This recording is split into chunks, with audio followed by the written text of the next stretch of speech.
ये क्या मामा श्री, तुला व्यापारियों के हाथ में शोभा देती है, राजनीतिज्ञों के नहीं।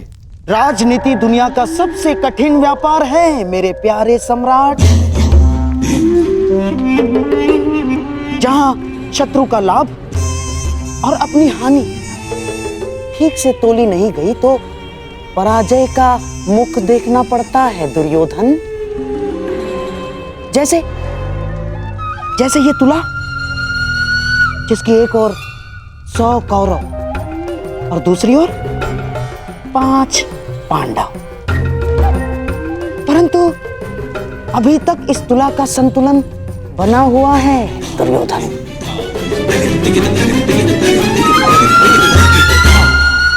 और ये है दिग्विजय, और दिग्विजय के पश्चात शक्ति का संतुलन हमारे पक्ष में होगा।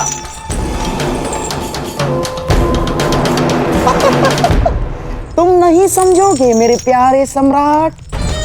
राजनीति तुम्हारे बस का व्यापार नहीं न।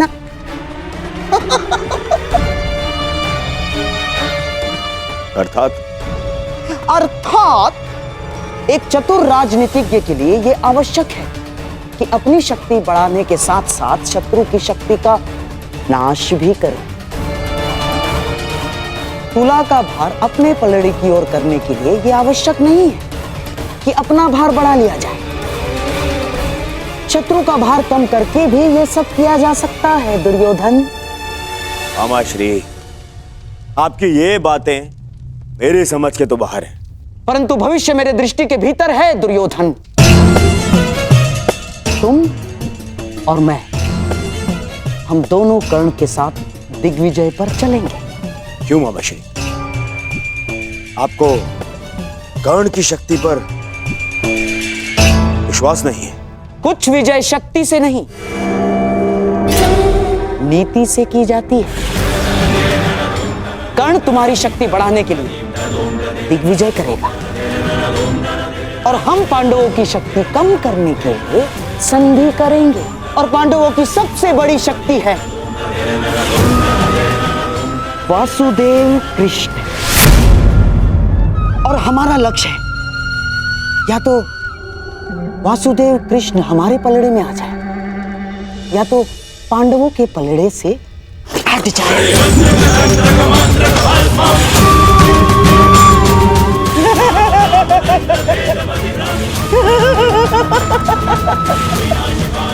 बस इतना कर लो मेरे प्यारे सम्राट, तो सदैव के लिए भारतवर्ष तुम्हारा। वासुदेव कृष्ण।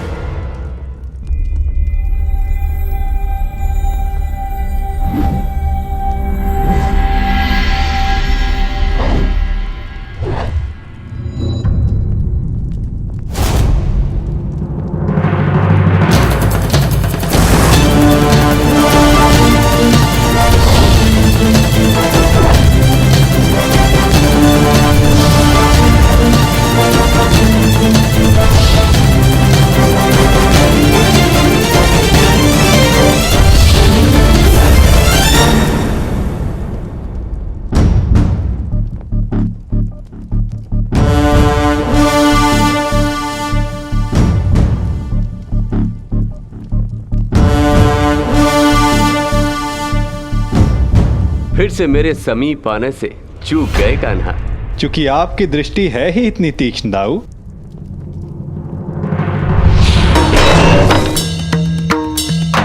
यदि रक्षक की दृष्टि तीक्ष्ण ना हुई तो शत्रु का कार्य सरल हो जाता है कान्हा। और मेरी दृष्टि से आज तक कोई भी दुश्मन की परछाई बच के नहीं जा सकी आज तक, और मेरे प्रहार से शत्रु के प्राण।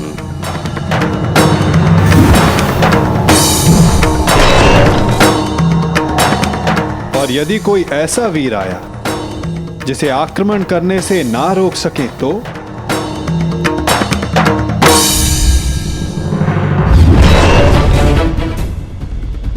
यदि वो कोई मनुष्य हुआ तो अपने काल को पुकारेगा। यदि वो राक्षस हुआ तो वो अपने प्राणों की भिक्षा मांगेगा।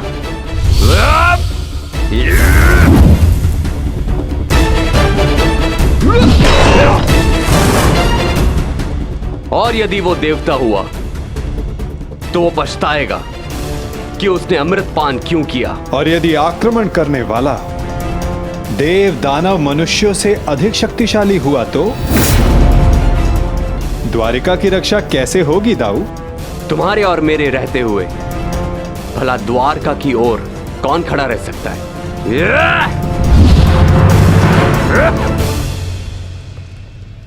और यदि ऐसा कोई हो जो आपके और मेरे समक्ष खड़ा हो सके तो?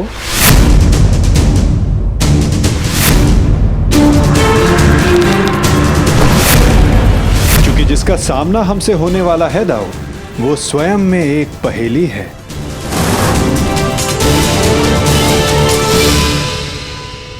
कब कौन समक्ष आ जाए कुछ कहा नहीं जा सकता दाऊ।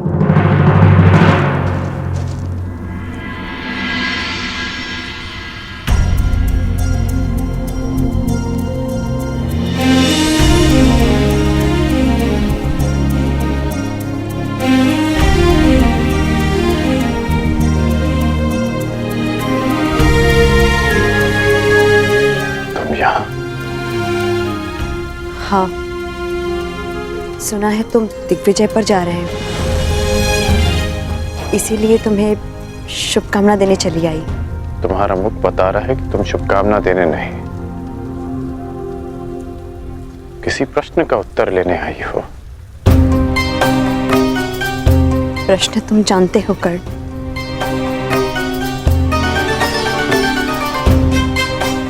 जानता हूं कि मेरा लक्ष्य क्या है, कि मैंने एक महान परिवर्तन का वचन दिया था। वैशाली, मैं उसी परिवर्तन की आशा में दिग्विजय पर जा रहा हूं। वचन तुमने अपनों की सुरक्षा का भी दिया था कर्ण। हाँ वैशाली, क्या कोई असुरक्षित है?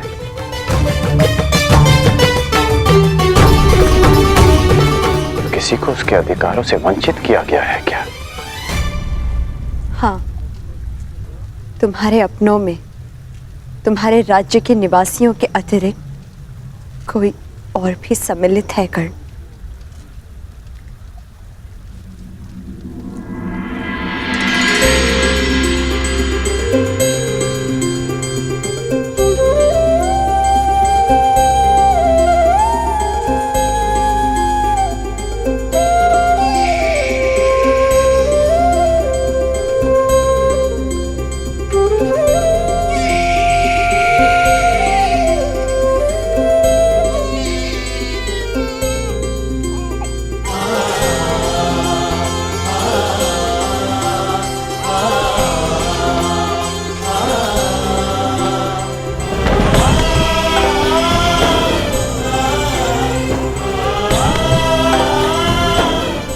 आपका पुत्र अंगराज।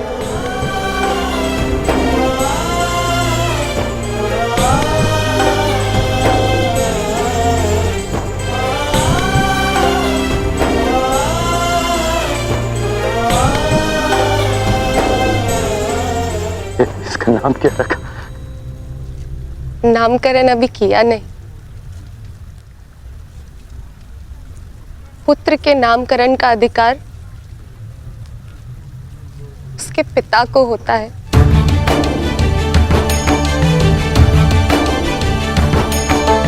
मेरा मानना है कि वृक्ष पर सबसे पहला अधिकार भूमि का होता है, बीज का नहीं। उसी बात ही एक संतान पर सबसे पहला अधिकार उसकी माता का होता है, जो 9 महीने अपने गर्भ में से रखती है। इसलिए सुप्रिया,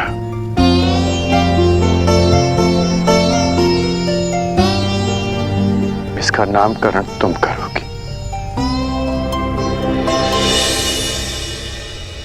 ऋषिकेतु।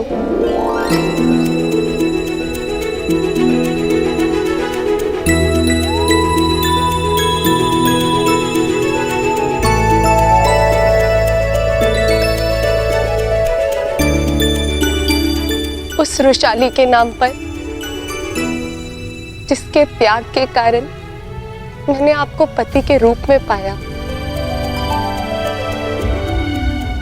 मैं उसका नाम अपने पुत्र को देना चाहती हूँ।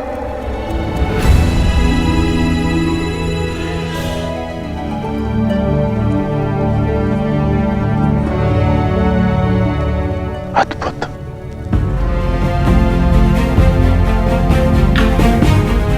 ये नाम सदा इसे परिवर्तन का मार्ग दिखाता रहेगा।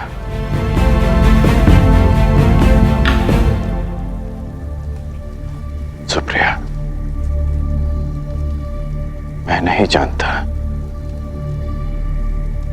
कि दिग्विजय पूर्ण होने में कितने वर्ष लगेंगे।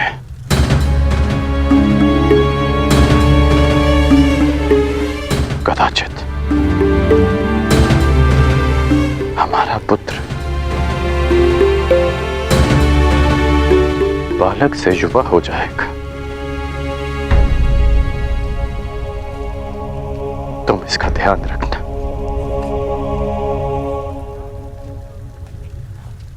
इसे कर्ण मत मनने देना।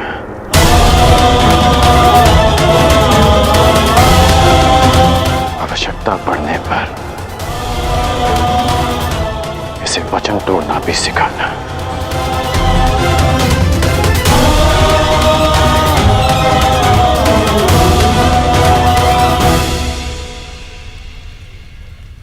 परंतु युवराज के लिए आप दिग्विजय पर क्यों जा रहे हैं? मैं युवराज के लिए नहीं, परिवर्तन के लिए जा रहा हूं।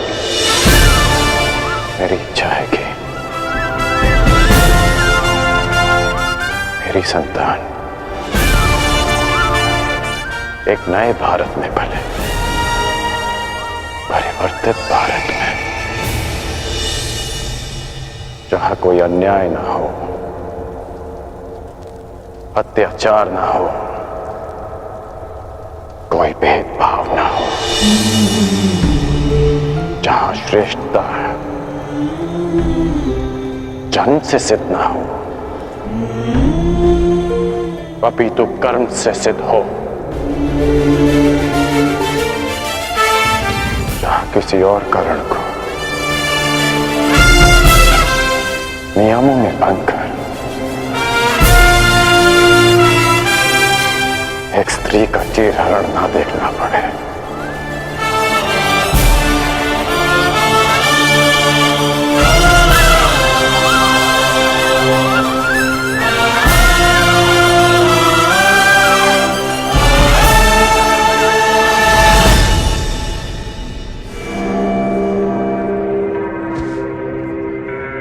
कुछ शेष तो नहीं रह गया? जी नहीं। मेरी पान सुपारी जी। और मिष्ठान? जी, आपके अंगवस्त्र भी। जाओ। अमश्री, इतनी सारी सामग्री? युद्ध पर जा रहे हो सम्राट, वन विहार पर नहीं। और ये सारी वस्तुएं महत्वपूर्ण हैं। हर एक वस्तु काम की है। जैसे पान इसलिए कि रात्रि तुम जग सको। किसे क्या शत्रु रात्रि में आक्रमण कर दे। और हाँ, मिष्ठान इसलिए कि आवश्यकता पड़ने पर भूखा ना मरना पड़े। अतिरिक्त अंगवस्त्र भी ले लिए मैंने, आवश्यकता पड़े तो ले लेगा। ये सब क्या है गांधार नरेश?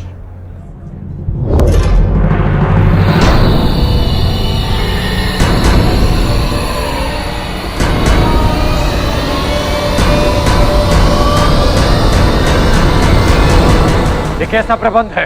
ये ऐसा प्रबंध अंगराज कि मैं और मेरा सम्राट दुर्योधन तुम्हारे साथ इस दिग्विजय यात्रा पर चलेंगे।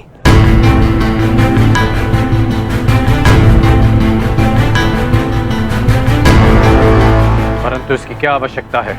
आवश्यकता है अंगराज, आवश्यकता है।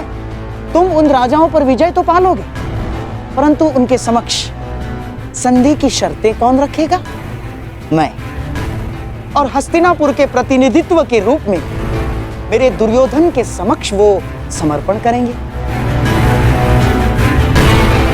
मामाश्री,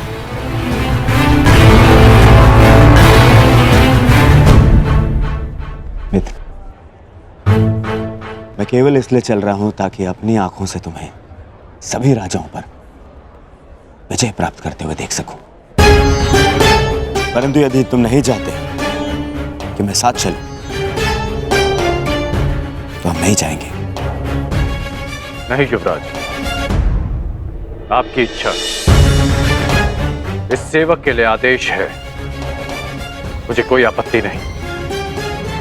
तो ठीक है, हम दिग्विजय यात्रा का प्रारंभ द्वारका से करेंगे। पांचाल दिग्विजय यात्रा पांचाल से आरंभ होगी।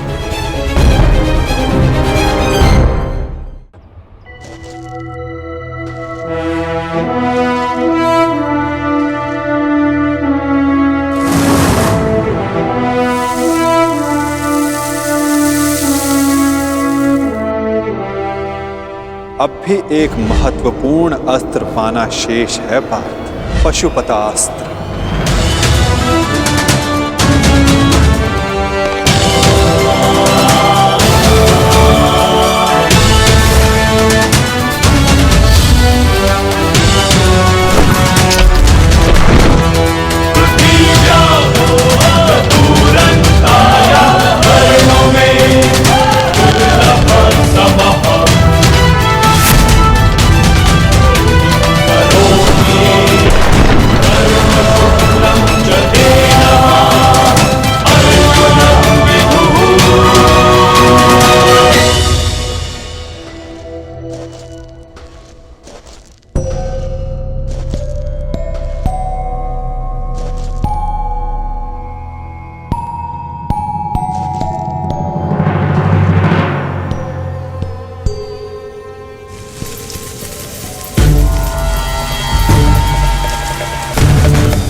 इतनी शीघ्रता नहीं। मेरा लक्ष्य तुम्हें हानि पहुंचाना नहीं है, मुझे मार्ग दो। मार्ग में आए हो तो बिना युद्ध किए नहीं जा सकते। जो कुछ उस कुरु सभा में हुआ, उसके पश्चात पांचाल विष उगलने को तैयार होगा, और इससे पहले पांचाली के पिता अपनी पुत्री के अपमान का प्रतिकार करें। हमें उन पे आक्रमण करके उन्हें निशक्त करना होगा।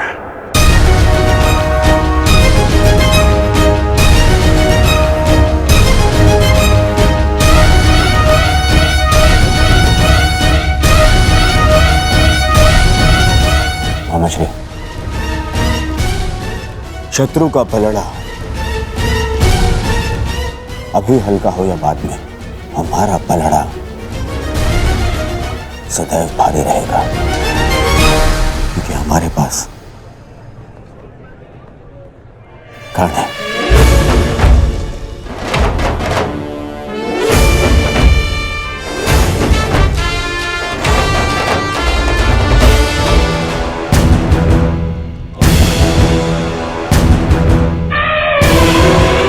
धर्म अनुसार आक्रमण से पूर्व हमें पांचाल को चेतावनी देनी होगी। आक्रमण से पूर्व उन्हें समर्पण का अवसर देना आवश्यक है। मामाश्री, कहीं ऐसा ना हो कि हमारी दिग्विजय से पहले अर्जुन दिव्यास्त्र प्राप्त कर ले। इसीलिए तो मैं पहले द्वारका पर आक्रमण करवाना चाहता था दुर्योधन, परंतु चिंतित ना हो, पशुपतास्त्र पाना कोई सरल कार्य नहीं। मार्ग में बहुत सी बाधाएं भी हैं सम्राट। मैं तुम्हें हानि नहीं पहुंचाना चाहता, परंतु मुझे मेरा मार्ग भी बनाना है।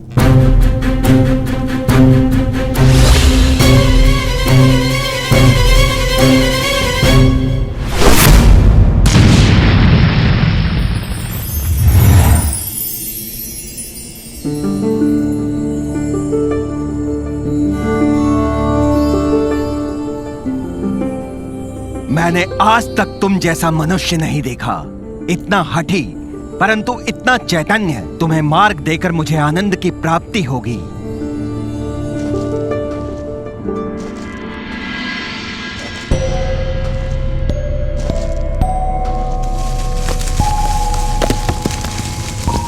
कौन है? कौन है यहाँ?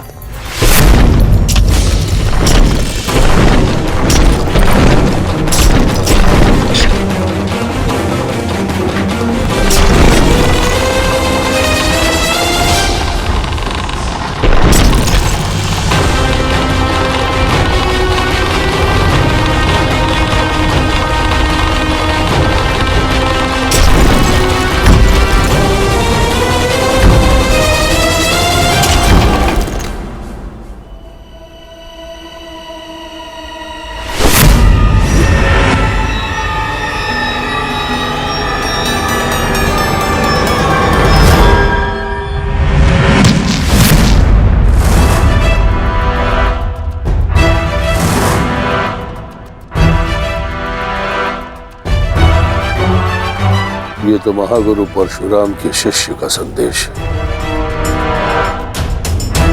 परंतु किसका? द्रोण का, भीष्म का, या फिर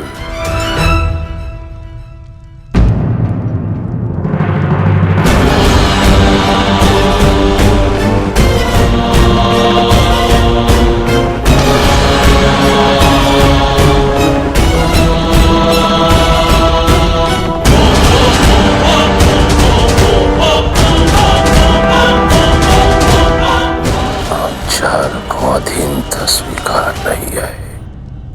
वो दुर्योधन भूल गया कि युद्ध में उसका और उसकी सेना का क्या परिणाम हुआ था।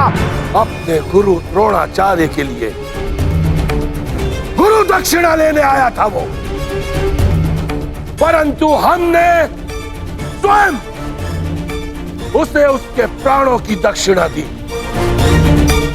जिस हस्तिनापुर में हमारी पुत्री का अपमान हुआ, उस हस्तिनापुर से संधि कदापि नहीं। अपनी पुत्री के अपमान का प्रतिशोध हम लेंगे।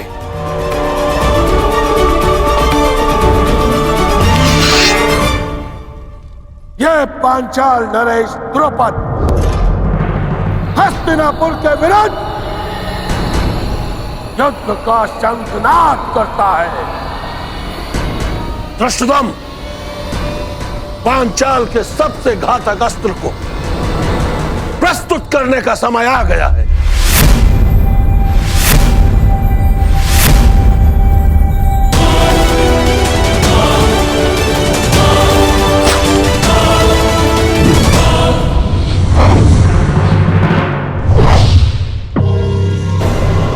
मुझे लगता है कि अपने दामाद पांडवों का परिणाम देखकर पांचाल नरेश संधि कर ही लेंगे। मुझे विपरीत उत्तर की अपेक्षा है युवराज।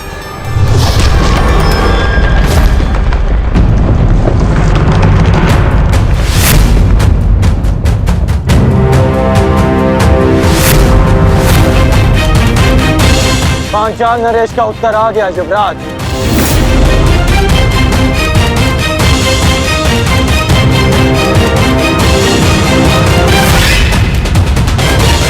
शांति सदा युद्ध से श्रेष्ठ होती है। हमने शांति का प्रयास किया जो निष्फल रहा। अब शांति का अपमान करने का फल पांचाल नरेश को चुकाना होगा।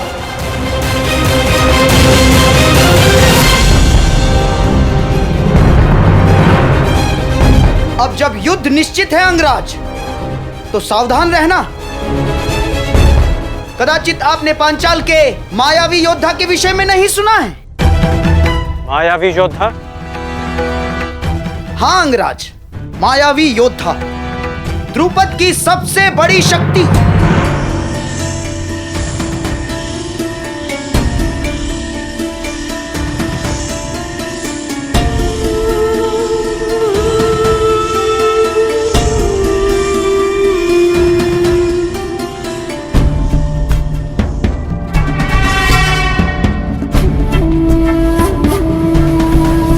हस्तिनापुर ने पांचाल पर आक्रमण कर दिया है और इस समय पांचाल की ढाल तुम हो। तुम्हें इस युद्ध में भाग लेना ही होगा।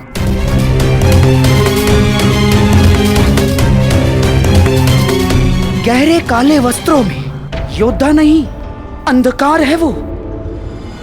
जहां जाता है शत्रु के दल में अंधकार फैला देता है वो। तो फिर आज इस अंधकार का भी अंत होगा गांधार नरेश।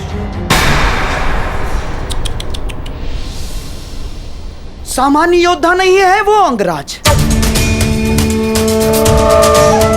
उसकी उपस्थिति मात्र से शत्रु योद्धाओं में पराजय का भय बैठ जाता है। शत्रु के चैतन्य को अंधकार में बदल देता है वो। उसका मुख आज तक किसी ने नहीं देखा अंगराज।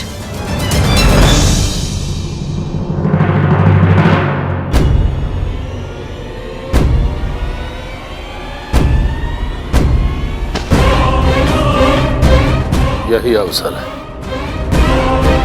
पांचाल की रक्षा करने का और अपना प्रतिशोध लेने का, जिसकी कई जन्मों से प्रतीक्षा थी तुम्हें। यदि इस युद्ध में हस्तिनापुर पराजित हुआ तो वो आएगा, वो अवश्य आएगा जिसकी तुम्हें प्रतीक्षा है। उसके सामने आते ही शत्रु के मुख से साहस उतर जाता है और भय का अंधकार छा जाता है अंगराज।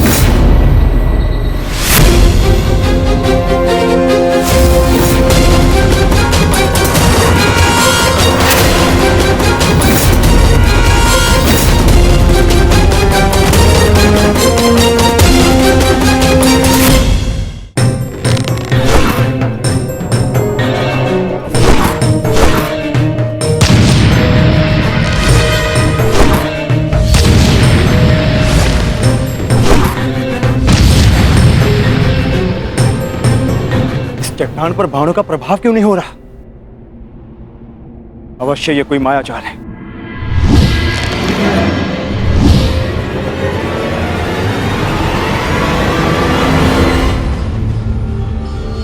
मैं तुम्हें चेतावनी देता हूं, मुझे युद्ध के लिए विवश मत करो। जिस किसी का भी ये माया जाल रचा है मेरे समक्ष प्रस्तुत हो।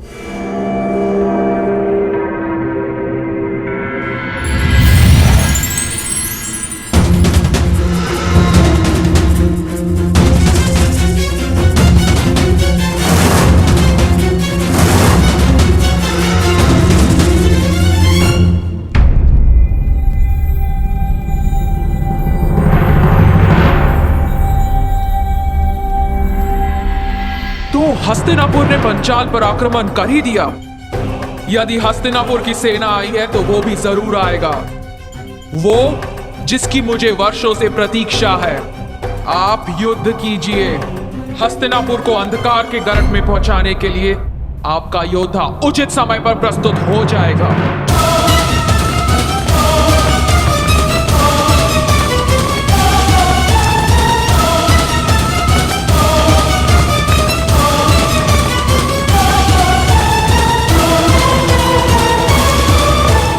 लगता है पांचाल नरेश अपनी सारी सेना ले आए।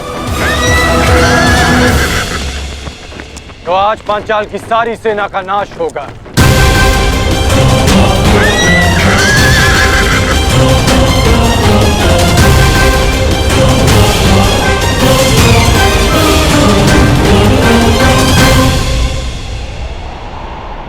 द्रुपद कोई विकट व्यू रच रहा है अंगराज। विकट नहीं, महाविकट व्यू गांधार नरेश।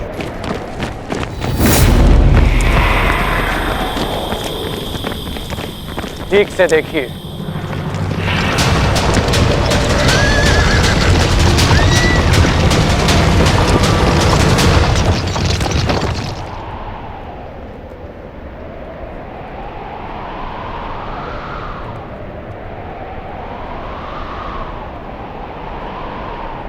पूंछ की ओर से सेना का प्रवाह आगे होगा और 6 फनों की अगुवाई करेंगे 6 महारथी।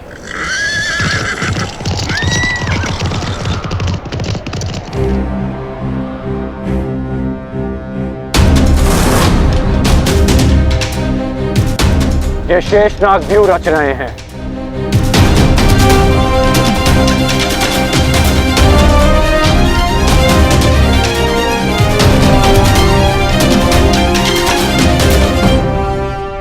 पहले ही प्रयाण में इतनी बड़ी समस्या। हम वन भ्रमण पर नहीं, दिग्विजय पर निकले हैं गांधार नरेश। दिग्विजयों का सामना तो करना ही होगा।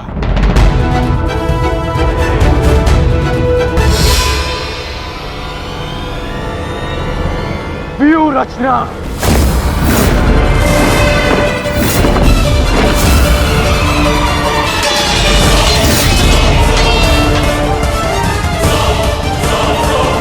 शेषनाग व्यू का उत्तर है गरुड़ व्यू।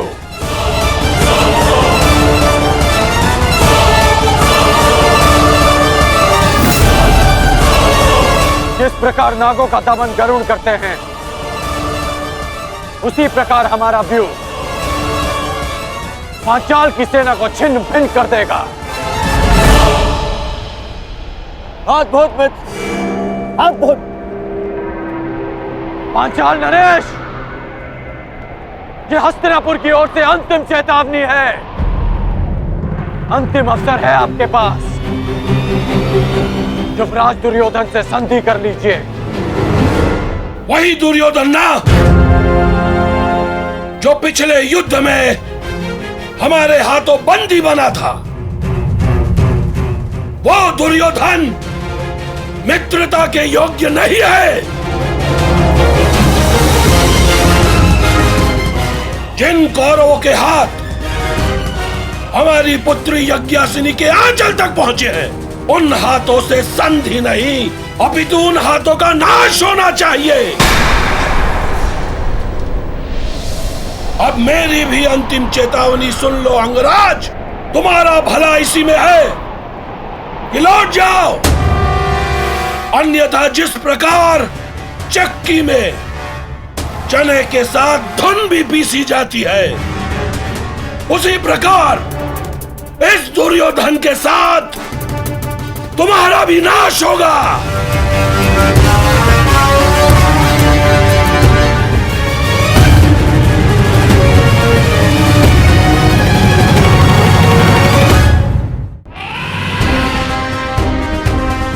तुम्हारा भला इसी में है कि लौट जाओ। सबसे श्रेष्ठ युद्ध वो है जो कभी ना हो। जो शांति से प्राप्त हो सकता है वो युद्ध से नहीं। क्षमा करना नटवर, कुछ मनुष्य युद्ध से पूर्व शांति का महत्व नहीं समझते। आक्रमण! आक्रमण!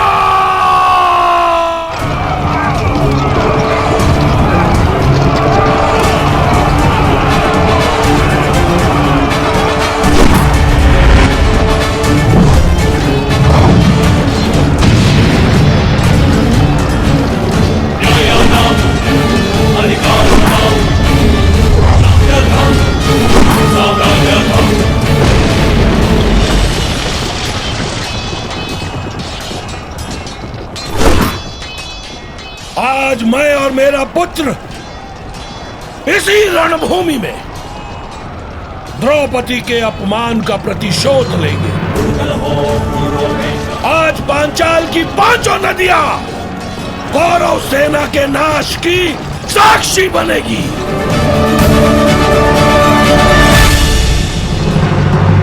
आप कौन है देवी? मालिनी, यक्षिणी हूं मैं। क्या चाहिए आपको?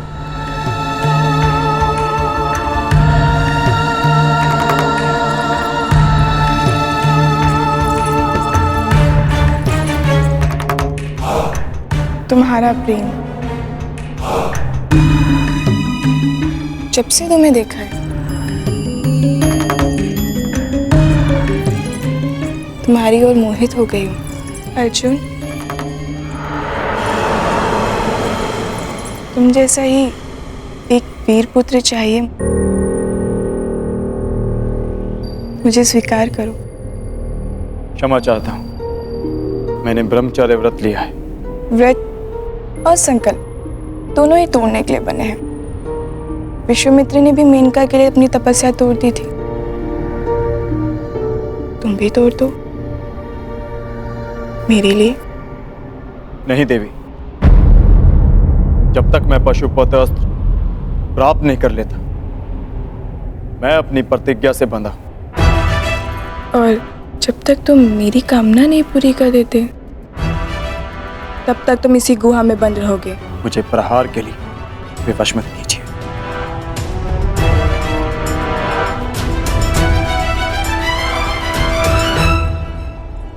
प्रयास करो।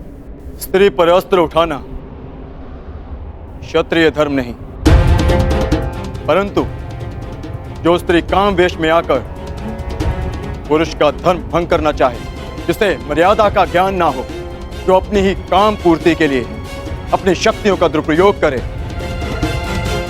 उसे राक्षसी माना गया। और एक राक्षसी पर अस्त्र उठाना क्षत्रिय धर्म है। सावधान!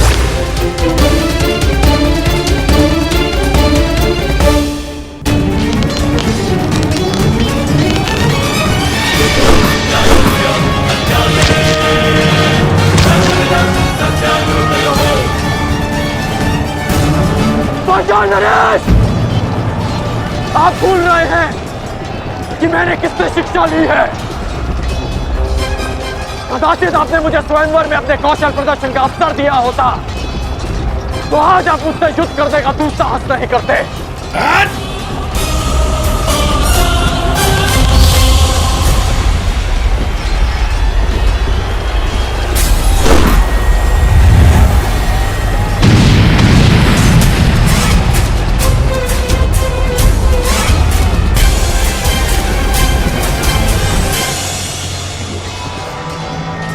सुनीर में और बाण शेष हैं या समाप्त हो गए पांचाल नरेश?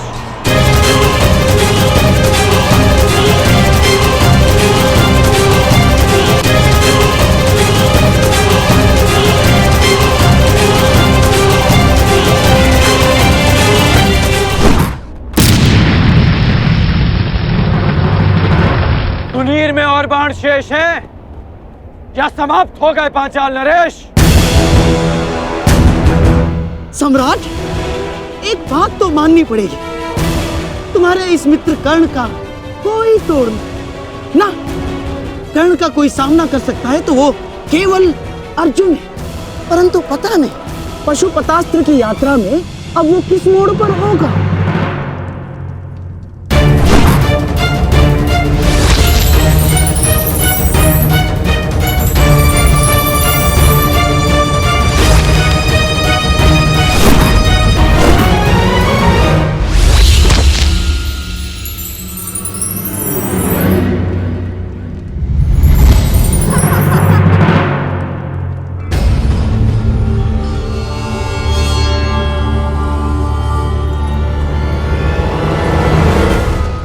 बड़े भोले हो तुम कौनते।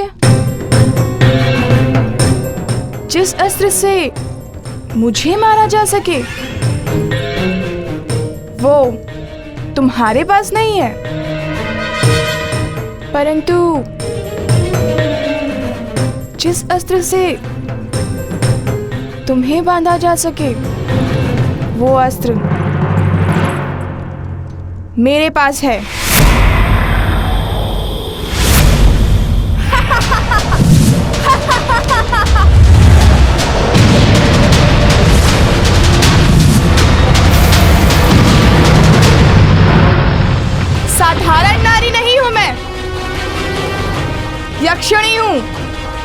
वरदान प्राप्ति अक्षिणी।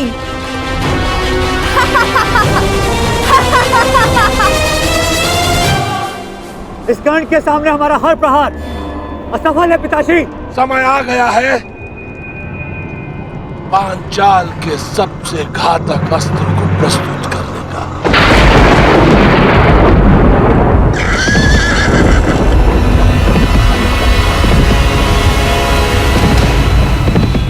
अब भी समय है पांचाल नरेश, हस्तिनापुर की अधीनता स्वीकार कर लो। जिसकी पुत्री द्रौपदी ने इतना सब कुछ सहने के पश्चात भी दासी बनना स्वीकार नहीं किया, तो फिर उसका पिता द्रौपद दास बनना कैसे स्वीकार कर सकता है? पांचाल नरेश द्रौपद का सर कट सकता है परंतु झुक नहीं सकता।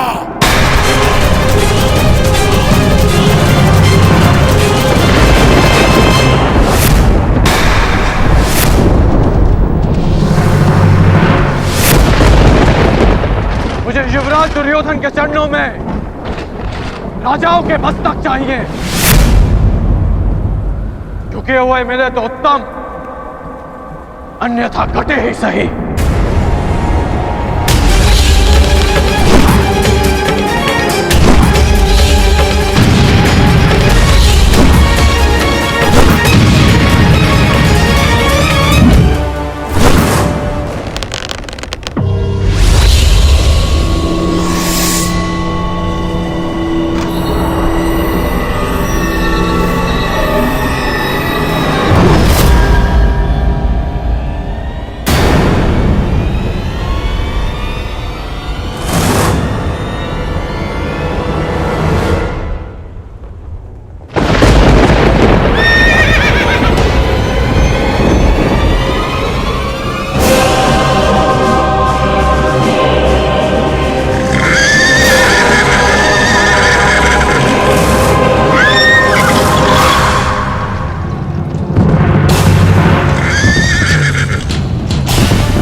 कैसा अंधकार है, कैसी माया है ये।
क्या हुआ अंगराज? क्या हुआ? अब करो प्रहार। प्रहार करो अंगराज, प्रहार करो। कौन है ये?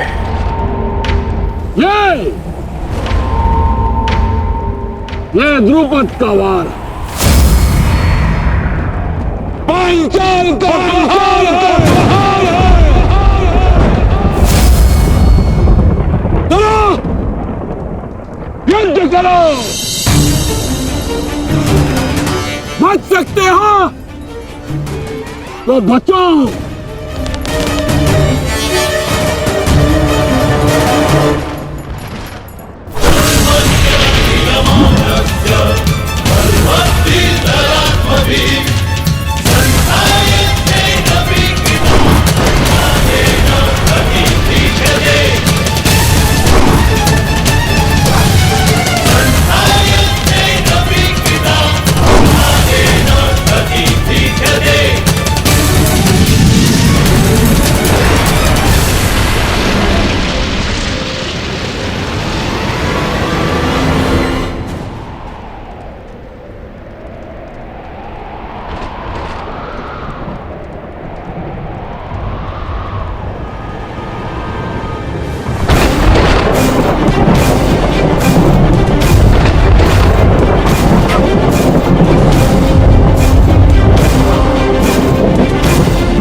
स्त्री है।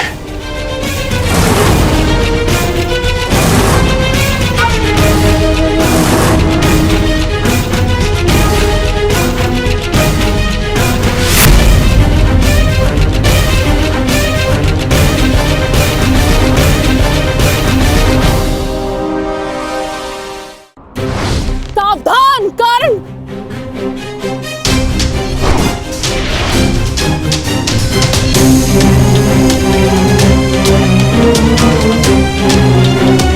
क्या हुआ अंगराज? भयभीत हो? युद्ध करो। एक स्त्री पर अस्त्र उठाना किसी भी योद्धा के धर्म के विरुद्ध है।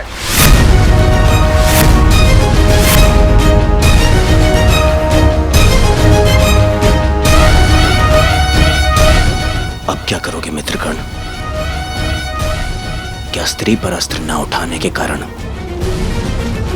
हम दिग्विजय का पहला ही युद्ध हार जाएंगे? रुको मत अंगराज, युद्ध करो, क्योंकि जब तुम युद्ध करोगे तब तुम पराजित होगे, और जब हस्तिनापुर पराजित होगा तभी वो आएगा, तभी वो आएगा।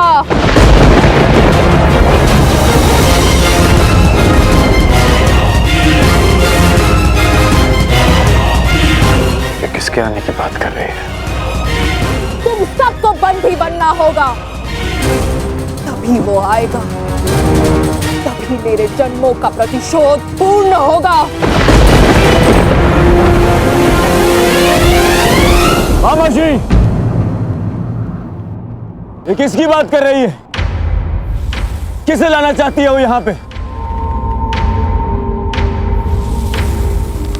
मेरा प्रतिशोध पूर्ण करने के लिए उसे आना ही होगा।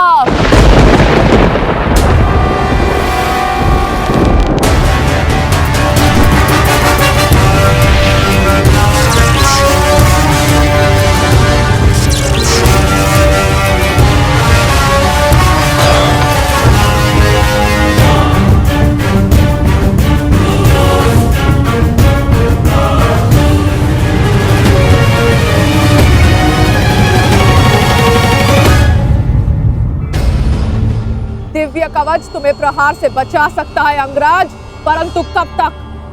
तुम्हें हारना ही होगा। कौन हो तुम वीरांगना? और किसके आने की बात कर रही हो?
आपसे तो मेरा कोई बैर नहीं।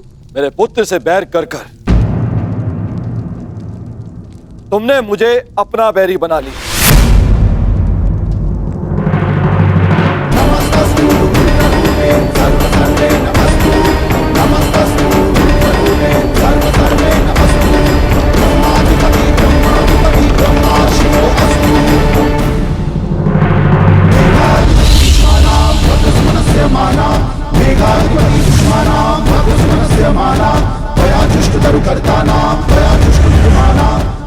आप ऐसा नहीं कर सकते।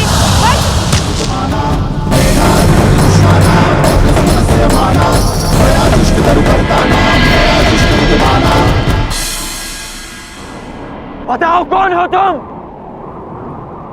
अपना परिचय दो। अंगराज, यह शिखंडनी है, शिखंडनी।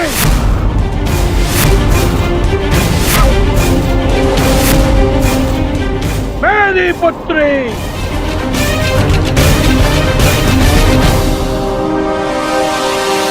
युद्ध करो अंगराज, क्योंकि पांचाल में वीरों का परिचय उसके युद्ध कौशल से होता है, उसके पुरुष या स्त्री होने से नहीं।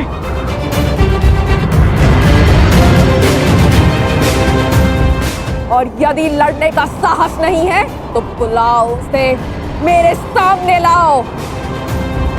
मैं एक स्त्री पर अस्त्र नहीं उठा सकता, और ये पता नहीं किसे लाने की बात कर रही है।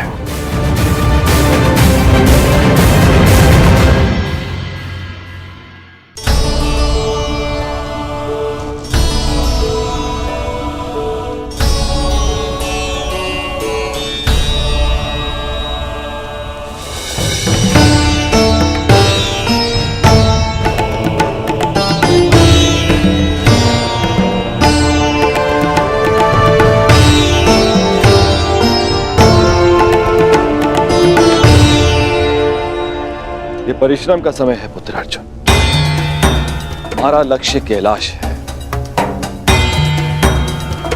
जाओ, कैलाश का मार्ग उस ओर है।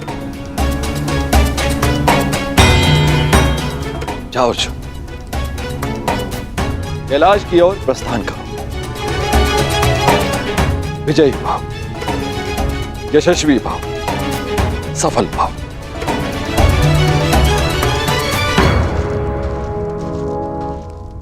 अपने पुत्र के मार्ग से मैंने बाधा हटा दी, अब अपने पुत्र के शत्रु के मार्ग में बाधा उत्पन्न करना ही मेरा लक्ष्य होगा।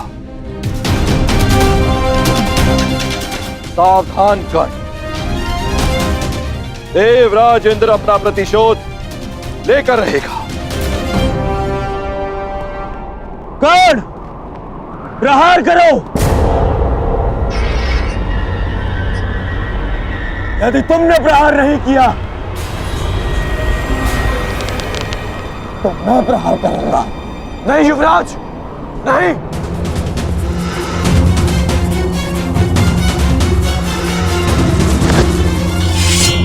यदि तुम प्रहार नहीं करोगे तो मैं करूंगी।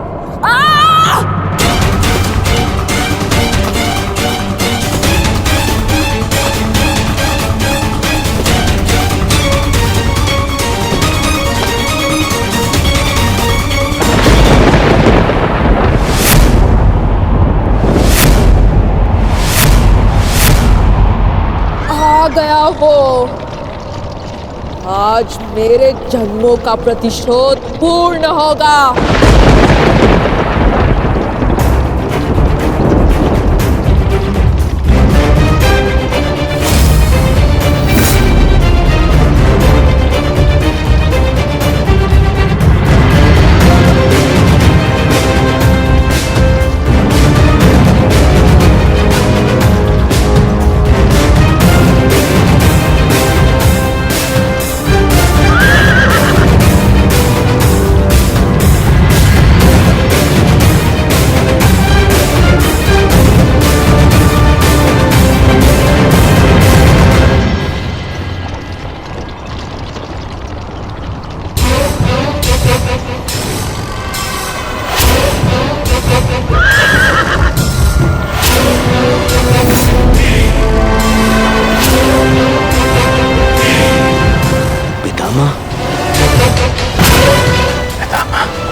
भीष्म, जन्मों से जिस प्रतिशोध की अग्नि में मैं जल रही थी उसे पूर्ण करने के लिए तुम्हें आना ही पड़ा।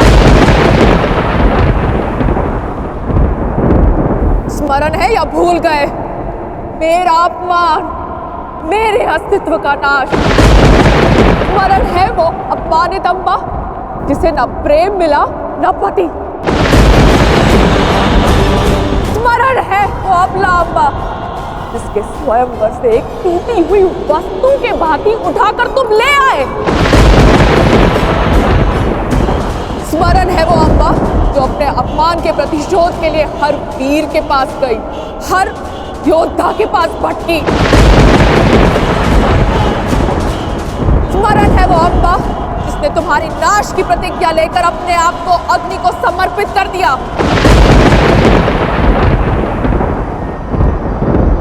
हाँ भीष्म, मैं उसी अम्बा का पुनर्जन्म हूं।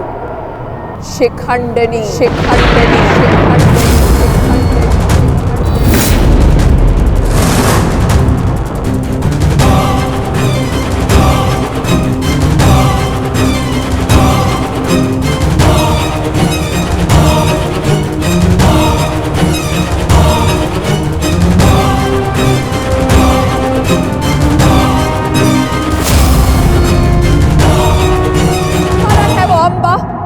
तुम्हारी नाश की प्रतिज्ञा लेकर अपने आप को अग्नि को समर्पित कर दिया।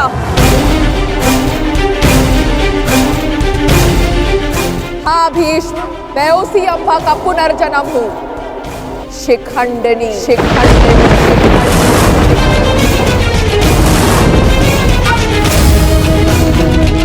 जो तुम्हारा काल बन के जन्मी है, आज उस अम्बा का प्रतिशोध पूर्ण होगा। आज मैं तुम्हें मृत्यु दूंगी।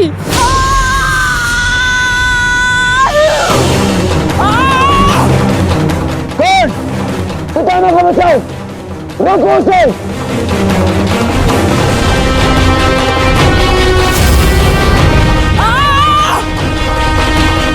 अंगराज, तुम कुछ करते क्यों नहीं हो?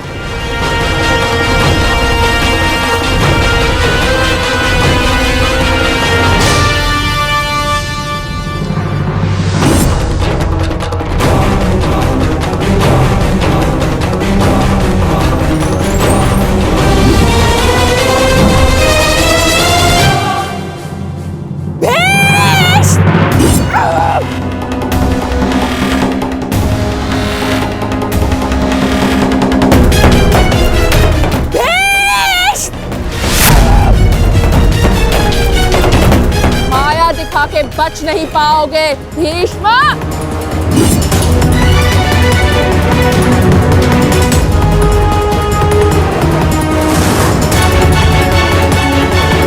सब माया अस्त्र ये प्रतिद्वंद्वी के सबसे बड़े शत्रु का भय उसके समक्ष उत्पन्न कर देता है।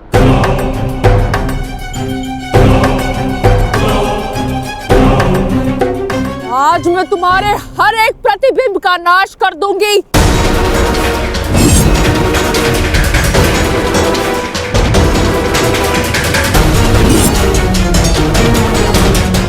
ओह, तो वो कथा सत्य थी जो अम्बा गंगा पुत्र के संहार के लिए पुनर्जन्म लेगी।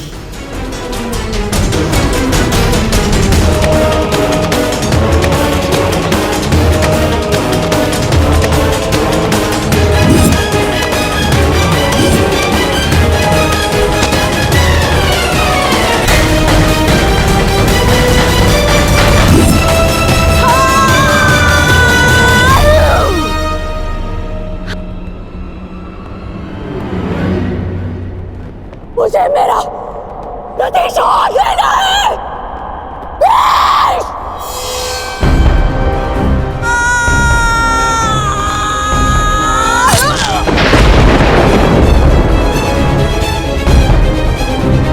अब समय आ गया है, शिखंडिनी को नागपाश के बंधन का अनुभव करा दिया जाए।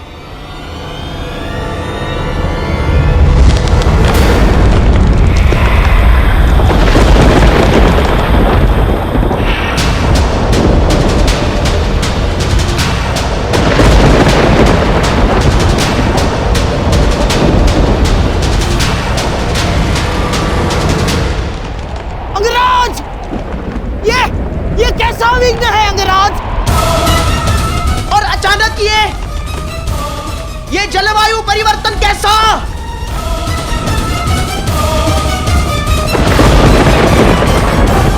और वो भी केवल हमारी सेना पर। अंगराज, अंगराज, उधर पांचाल की सेना के ऊपर का आकाश तो स्वच्छ है। अब ये किस शत्रु की माया है अंगराज? ये सब क्या हो रहा है सूर्यदेव?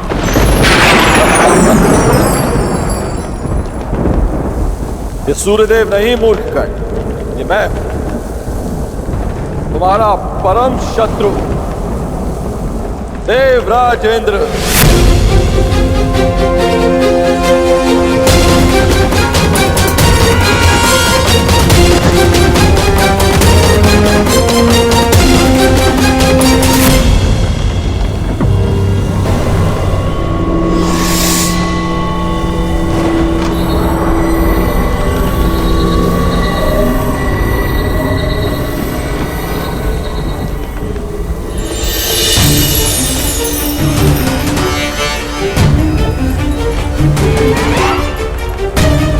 सूर्यदेव, ये आप क्या कर रहे हैं? अब क्यों मेरे मार्ग में आ रहे हैं? देवताओं के राजा होने का ये अर्थ नहीं है कि आप ही को अपनी शक्तियों का प्रयोग करने का अधिकार है।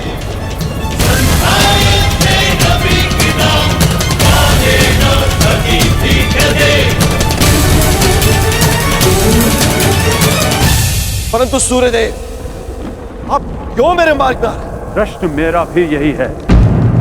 हस्तिनापुर की सेना पर आप अपना क्रोध क्यों जता रहे हैं?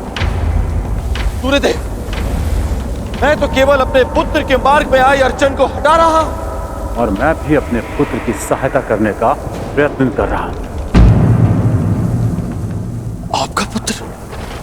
ये सूत पुत्र नहीं, सूर्य पुत्र कर्ण। माना आप देवताओं के राजा हैं, परंतु आप भी त्रिदेव द्वारा ही संचालित होते हैं। यदि आप अपने अधिकारों और शक्तियों का दुरुपयोग करेंगे तो मुझे भी अपनी शक्तियों का प्रयोग करने का अधिकार है।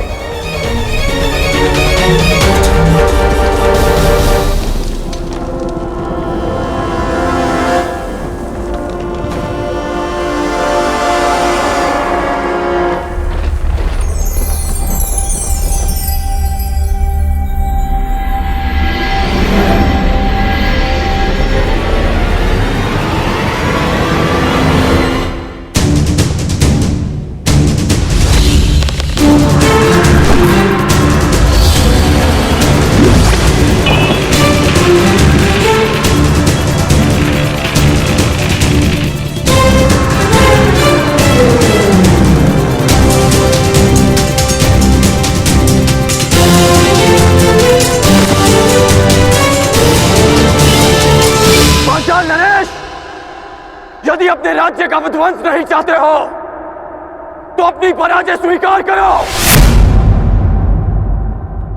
और अपना मुकुट युवराज दुर्योधन के चरणों में रख दो।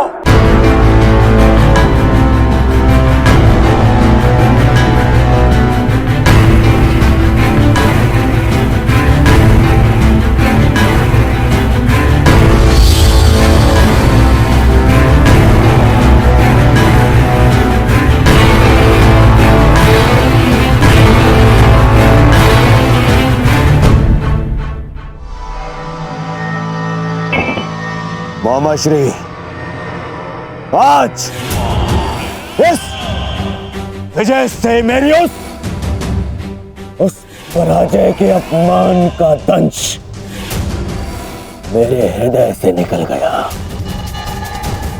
जब मैं आचार्य द्रोण को उनकी गुरु दक्षिणा नहीं दे पाया था। मेरा सम्मान स्वीकार कीजिए वीरांगना। निश्चित रूप से आप एक महान योद्धा हैं। क्षमा कीजिएगा कि मुझे एक स्त्री को नागपाश में बांधना पड़ा।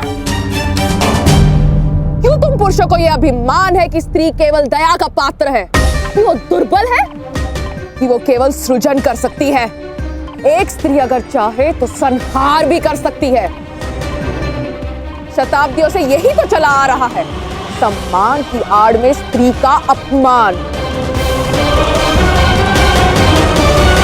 यदि आज तुमने ब्रह्मास्त्र का प्रयोग नहीं किया होता तो भीष्म को आना पड़ता, मेरा प्रतिशोध पूर्ण होता। परंतु एक दिन ऐसा आएगा अंगराज जब भीष्म मेरे सामने खड़ा होगा और वहां ना तुम उसकी रक्षा कर सकोगे ना तुम्हारा ब्रह्मास्त्र। स्मरण रखना अंगराज, एक स्त्री का प्रेम अगर संसार रच सकता है तो उसकी क्रोध की अग्नि सब कुछ भस्म भी कर सकती है। स्मरण रखना, एक महायुद्ध होगा, महाविनाश होगा और उस विनाश को तुम भी नहीं रोक पाओगे। जहां तुम भी अपने घुटनों पर बैठकर अंतिम सांस लोगे। स्मरण रखना कर्ण।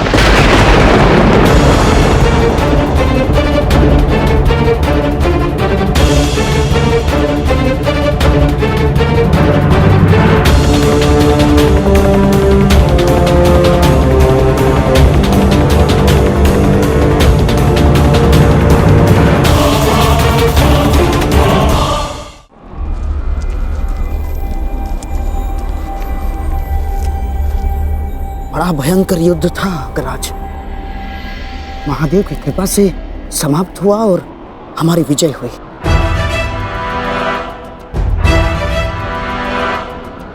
अभी कई युद्ध शेष हैं और कई विजय प्राप्त करनी है गांधार नरेश। हाँ। मैं इस दिग्विजय यात्रा को अंत तक अवश्य पहुंचाऊंगा।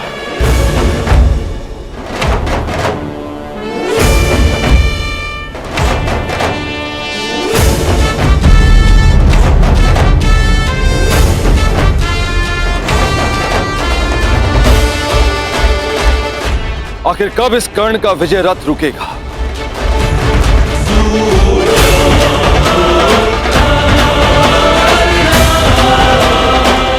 तो मैं खुलकर कुछ कर भी नहीं सकता, कोई प्रहार नहीं कर सकता, क्योंकि तुरंत सूर्यदेव इसके समर्थन में आ जाएंगे। सूर्य पुत्र कर्ण,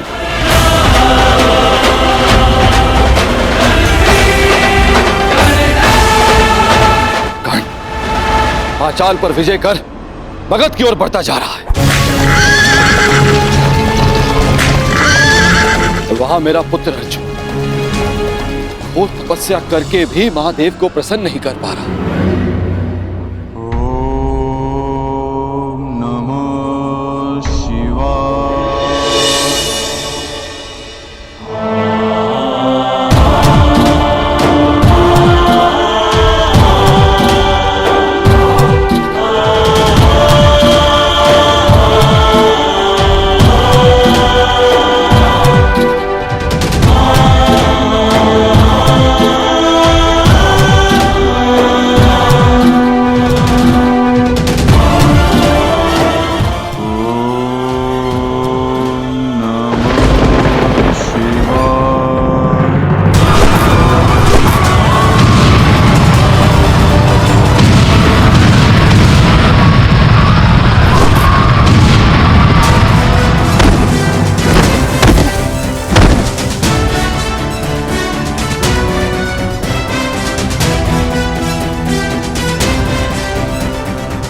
कर्ण ने कलिंग और बंग पर भी विजय प्राप्त कर लिया। अधिक से अधिक शक्तिशाली होता जा रहा है।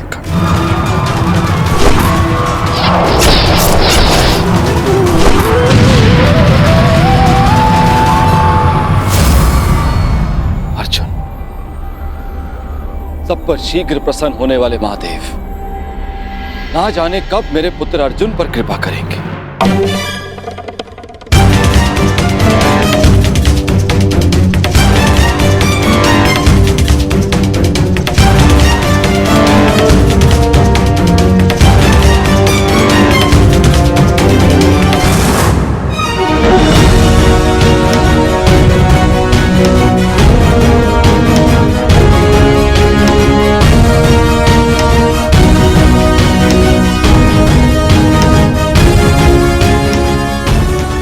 वनवास के 10 वर्ष पूर्ण हो चुके।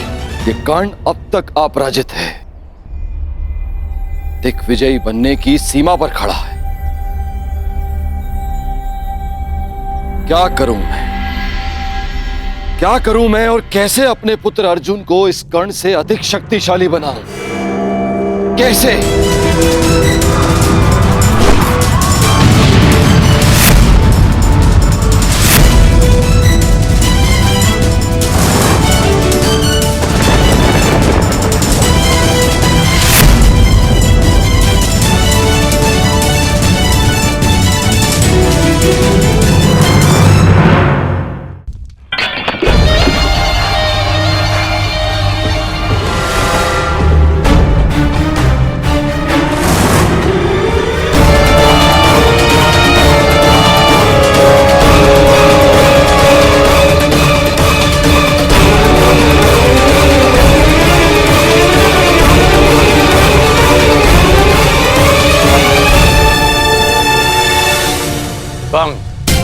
छेदी, कलिंग, मगध, त्रिगध, मत्स्य,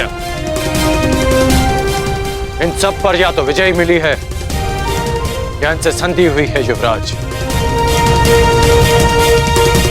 आपके चरणों में भारत के सारे राजाओं के मुकुट प्रस्तुत हैं।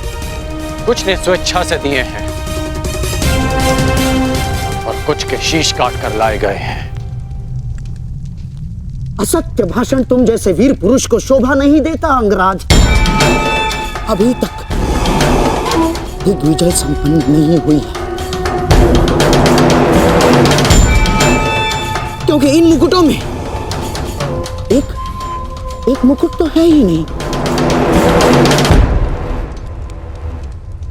उग्रसेन का मुकुट अंगराज।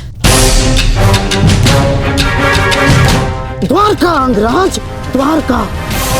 अभी तक तुम्हारा द्वारका पर विजय पाना शेष है अंगराज, और द्वारका पर विजय पाए बिना मेरे सम्राट दुर्योधन की दिग्विजय अधूरी होगी अंगराज।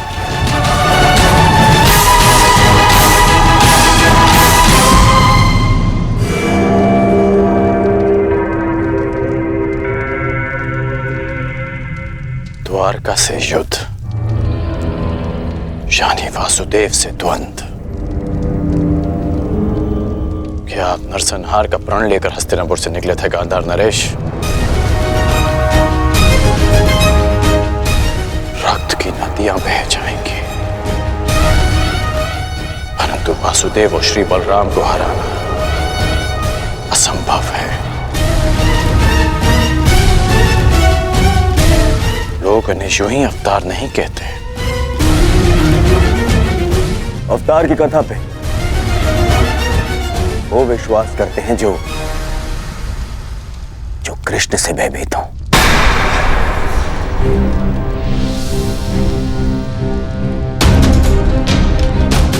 तुमने ही कहा था ना मित्र कि भावी युद्ध के लिए शक्तिशाली राजाओं को अपने समर्थन में लेना आवश्यक होगा। बिना द्वारका के ये कैसे संभव होगा मित्र? तुमने मेरे लिए दिग्विजय का वचन दिया है, क्या उसे पूर्ण नहीं करोगे मित्र? द्वारका का साथ अवश्य मिलेगा युवराज। शक्तिशाली को मित्र संधि से बनाया जाता है, युद्ध से नहीं। हमें वासुदेव और श्री बलराम से संधि करनी होगी।